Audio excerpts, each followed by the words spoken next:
This will be a day long remembered. Now I am the master. Welcome to another episode of Legends and Theories. The horn of Helm Hammerhand shall sound in the deep one last time. Let this be the hour where we draw swords together. Fell deeds awake. Now for wrath, now for ruin, and the red dawn. For Theolangus! And welcome to my video looking at the basically completely upgraded Helm's Deep for me. With this, I have basically everything I'm using to upgrade it, besides a few things that are in the mail, but since World of Rohirrim releases today, and I've already attempted to record this like 2 times, I don't feel like waiting for that stuff to come in right now. And it's stuff that I already have in this. It's literally just like one sword. So it's a sword I already have in here, but I just needed one more for that. So I was going to take a look at the figures that I either upgraded or added in. I am not going to look at all the other figures because they all have been looked at in the review. But if I added them in or I have something to upgrade them, I will look at them, even if I have looked at some of these in other LEGO set reviews. Starting off, we have our Rohan Knight, and I made this with upgrading pieces from an torso and legs from Éomer that I got. And then I also added a shield and just a normal sword. A head from an extra Radagast I had because the body was destroyed. I thought that fit in well with Rohan. And this is the back print of the head. And yeah, honestly, solid figure to have. And of course he has a horse to ride. I'm using the one from Theoden for him. And yeah, honestly, it's a good inclusion to have, just to have more soldiers for Rohan, since if you just buy the 2 default sets, you only have one Rohan soldier to go and mount the Walls of Helm's Deep, and you have no other people who fought in the battle, or just like basic soldiers. Or if you buy 2 of these, at least at the time or now, and they're complete, you'd have 2 soldiers and 2 copies of Éomer. So there is, of course, that. But yeah, there's an easy conversion there. And then just to upgrade Aragorn, also gave him a horse for the final charge at Minas Tirith. And then added Gandalf the White on Shadowfax. So here he is, as I said, riding Shadowfax. And that is the horse from the endgame final battle from, I think it was last year. And it's a nice way to represent Shadowfax, since Shadowfax has no riding gear on him. So that's a major thing about Shadowfax, that Shadowfax will carry you if Shadowfax wants to, but if Shadowfax doesn't, you're not going to be riding Shadowfax. And there's going to be no gear upon Shadowfax. Éomer, 1 upgrade only.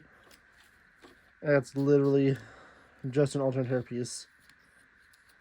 So now you could have just, an option to give Éomer the look he has with his hair on, but it doesn't change too much for him. But yeah, honestly, it's a nice enough addition for me to give to him. Finally, we have Theoden, from horseback figures at least, because there's a few more custom ones, but With Theoden, I gave him this sword from Firestar Toys to represent his sword. He has the exact same shield, but one final thing he has... Oh, and this extra sword I got is going to be for Eomer. And since he's holding a spear, I decided not to give him one of the 2 Rohan swords I had. But you can use the exact same hairpiece to upgrade him. And just show what he would look like when he is unmasked. Or not unmasked, but unarmored. This is his front look. And that is his back look. So it's ultimately a nice upgrade. And for him, I also included a white horse to represent Snowmane, which is Theoden's horse. And even though in the movie he doesn't have it, for sure he does have Snowmane in the books, but there's also the fact that Snowmane's the more famous horse and the horse that actually kills him, so I thought that would be a way more nice inclusion to have. And yeah, that's all the figures I have that are at least upgraded and put on horseback. Now, for a few other figures, I got an extra one of the Rohan archers because I only bought the wall itself and decided to get a few extra figures. So, one extra Rohan archer and one extra Uruk-Hai from the ballista polybag. But besides that, I've also added a few other figures that didn't appear in the set, or modified a few other ones. Our first one is Legolas, the exact same one that appears in all the other Lord of the Rings sets. But I just got an extra one because I had one that had a broken torso, so I just had to replace the torso and put him in here. And that's from one older set I had that I got a full replacement of. We then have Eowyn from Firestar Toys. I showed her off in her own video, but I added an extra shield to her and one of the 2 Rohan swords that I currently have. And I know that she doesn't fight in the battle, but it's just nice to have for, well, later battles, and if I could set up one in the battle for Witch King if I wanted to. But for now, I'm just displaying her in Helm's Deep. We then also have 2 elven soldiers, so I know that they aren't in the book, but I just thought they were really nice inclusions because I had 2 of these guys and just ordered 2 of these gold helmets that came with Thanos. Probably other figures, but the one I know was on is Thanos. And this is the exact same figure as the Atlantean soldier from the Justice League set. You can still buy that set for like retail price and find it in some stores still. So this one has a bone quiver. There's one over here that has a sword because I only was able to get 1 bow and quiver. So yeah, honestly, nice figure. And then I know they have blue capes, but didn't have any blue capes from the seller, so where we bought these upgrades from. So I just bought a gray cape since that's what the Fellowship wears. Finally, I made the Archer Captain, and this is just the torso of the Rohan Archer, and well, technically the legs, but the legs are generic legs, with the head and hair from Thor, and a bigger bow because they only had one of the smaller bows. So yeah, he has Thor's head, and since all the Rohirrim are bearded in the movie, or basically all of them, besides Grima from what I could think of, but maybe there's like 1 or 2 random ones. Those are all the figures upgraded, and now it's time to take a look at how I just changed some things around with the build. I managed to upgrade the walls completely by adding 1 more set on, where if you watched last week's video, you would have seen how I upgraded the walls just slightly. So I'm just going to have to move all this off, which I will do off camera. Okay, now looking at the outside itself, really only difference here is one more wall on, well, really the center, because typically when you get it, you extend out from this way, but since the wall is supposed to be in the, well, this explosion part of the wall is supposed to be in the middle, I added one more on to this side. So you could easily enough slide this out, and to turn it around, you can see that with one of them, and that would have been the one over here, the stairs go up, but I also inverted the build of this one so they could meet in the center here instead of both going up this way. And it's a simple enough build. You just have to reverse a few steps when you get towards the top. Of course, you can always still blow this wall apart, and you would have seen some pictures of that in the intro to this, but I'm not gonna do it right now. I don't want to mess around with this too much. I can put this to his side because I realize that only difference here is adding an extra wall on and inverting it. And of course I need to get even more new round cone pieces because these things, I think another one just broke. Or I think I had two broken ones and I need replacements for that, so I'm not sure if it was that one specifically or it was another one on here. But yeah, let's place this to the side. And moving this over. The central base is basically the same. If I really wanted to, I probably could have found a way to build up an area to connect the center piece of the fortress, but decided not to. And I'm just turning it around so you get a full look of what it looks like from the back side. Like this. You can also see over here I added a few extra swords that I had. Only one of them, well, two of the newer modern ones.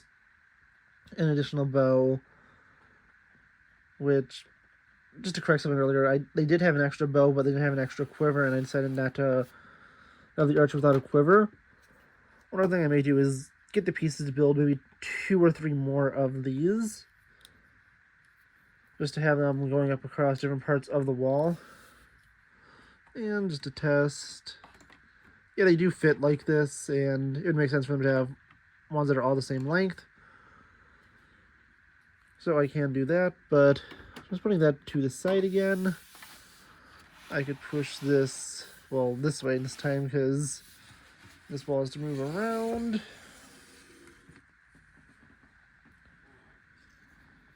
And, well, I mean, technically you could also build it out this way also. But since, you know, Helm's Deep really doesn't go that far back, you could add maybe one of them with the staircase going this way. But, yeah. This is also a pretty big build. It's about the lengthwise of 2, I think they're 32 by 32 base plates, the large gray ones. So yeah, you could just about slide this. I'm not going to slide it in all the way just so I have ease to move it back to where I keep it. But yeah, this would look like from the back side with all the stuff going on, which you probably also seen pictures of in the opening. But there's the 2 staircases leading up here. You can set people across the wall, and then also if you wanted to blow the wall, I'm just going to push it forward myself. I don't like relying on, want to put stress on the pieces too much. You can knock that off, and of course I could pick up that piece that fell, which is something I was fearing would happen. So yeah, honestly, that's everything really about it. I'm going to talk quickly about the history of Helm's Deep. And this will include spoilers for War of the Rohirrims, so if you, well, this movie just came out today, but if you don't know the lore or saw an early screening of the movie, then I would say you keep watching. If not, and you don't want to know how this battle goes, then I'd stop watching. And Battle of Helm's Deep is, of course, in Two Towers, but there's also the Battle of the Hornburg. Well, no, the Battle of Hornburg also, but the reason it got its name was from Helm Hammered Hand, which was the, and final chance for spoilers, last king of the first line of the Kings of Rohan. And it's named after him because of his heroic final stand in Helm's Deep. And that final stand leads to the death of both him and all of his heirs. So don't expect, well, at least I hope they stuck to that in the movie, since he does have a daughter who seems to be more or less the main character of it. But if they are going to be following it, there can't be anyone from his direct bloodline continuing on. And I don't remember his son's kid or his daughter's, or not his son, his brother's kid or sister's kid that takes over the second generation of kings that leads up to Theoden's death. But I do know they have that, and he will have an epic final battle here, and it's why it is named after him. Even the horn, which is up here, is the horn of Helm Hammerhand. And then, not really a spoiler because it's in the trailers, but he's called Hammerhand because he beats a guy to death with one hit. Well, not really beats, he kills a guy in one hit, so beating when he, hit him multiple times. But yeah, honestly, this is such a cool set to have. Helm's Deep is one of the most expensive Lord of the Rings sets, especially since it's a secondhand set that released a while ago. But it's still just a really cool set to have. And it is honestly just one of my favorite sets to own because it's such an iconic fortress, and Helm's Deep is considered one of the best battles in movie history. So, yeah, honestly, it's something really nice to have. And as I recommended, it was a pretty good idea to buy this before the movie came out, because I have no idea if this set's prices will go up a lot in value because of the movie, since, and I'm recording this, well, about a week and a half before the movie comes out for the third time. It was like over a month, the original first two times I recorded it. But yeah, honestly, really cool set, and it is tied deeply into the history of Rohan, but also Gondor, since the Rohirrim didn't actually build it initially, since the way that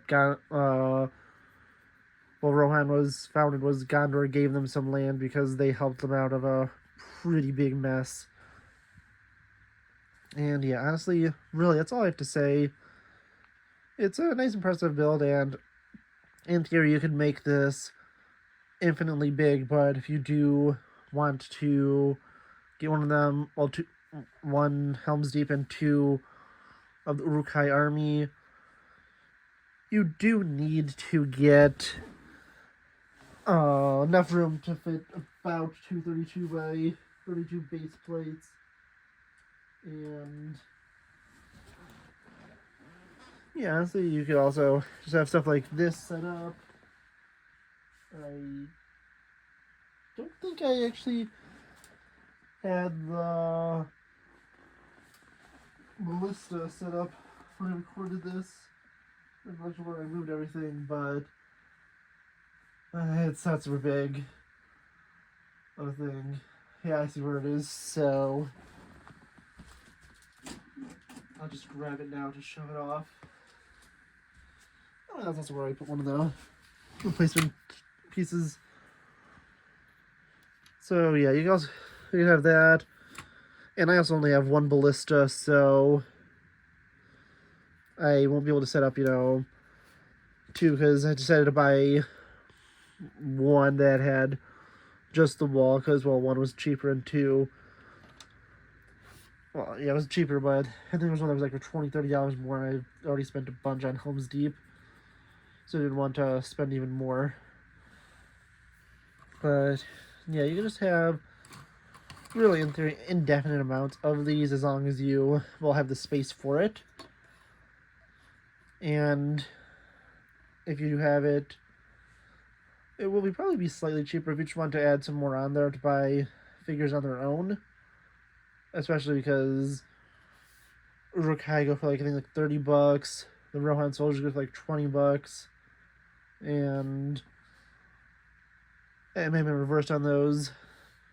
And yeah, honestly, it's just a really big set, and it's just a cool thing to have. Do wish that they included some of the ones with the white handprint on them, but I don't think those pieces were made until maybe Orthanc, or it might have been also in the Orc Forge, I'm not sure, but that one came out the same year as this, so I'm not fully sure if it did. But yeah, honestly, I want to know what you think. Please let me know in the comments, and I'll see you on the next episode. Actually, one thing I'm thinking, I wish that they also had alerts in this. Or not alerts, I think alerts is the one who... Alerts is the one who leads the army, or... I don't think he's the one who leads the army. I can't think of the orc who leads the army's name, but I wish that he was included in this also. Yeah, so let me know what you think in the comments, and I'll see you on the next episode of Legends and Theories. Thank you for watching this episode of Legends and Theories. Please subscribe, like the video, share the video, leave a comment, check out the video on screen, and may the Force be with you.